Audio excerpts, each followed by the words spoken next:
Ahojte a vitajte späť na kanáli. Dnes vám poviem všetko o Tensital, populárnom prírodnom doplnku, ktorý sľubuje pomôcť s hypertenziou a celkovým kardiovaskulárnym zdravím. Pozrieme sa na výhody, ako sa používa, najčastejšie otázky, záruku a samozrejme, či sa oplatí ho kúpiť. Chcem vás informovať, že odkaz na oficiálnu webovú stránku Tensital je nižšie v popise videa, pre prípad, že by ste chceli vedieť ešte niečo, čo som vo videu nespomenul.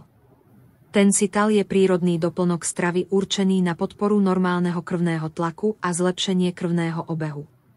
Je vyrobený z rastlinných extraktov, ktoré pomáhajú uvoľniť cievy, znížiť stres a podporiť zdravie srdca. No, keď sa pozrieme na Tensital, nejde len o to, že pomáha s vysokým tlakom.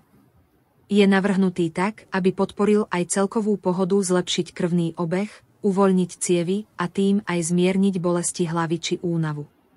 Ak hľadáte prírodné riešenie na krvný tlak a celkové zlepšenie pohody, Tensital je určite produkt, ktorý stojí za vyskúšanie. Má prirodzené zloženie, je ľahko použiteľný a prichádza so zárukou vrátenia peňazí.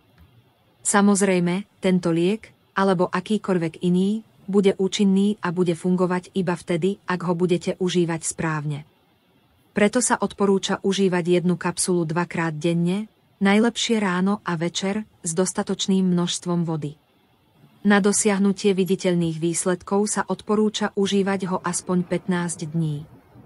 Pamätajte však, že každé telo funguje inak, takže čas potrebný na dosiahnutie výsledkov sa môže u jednotlivých osôb líšiť.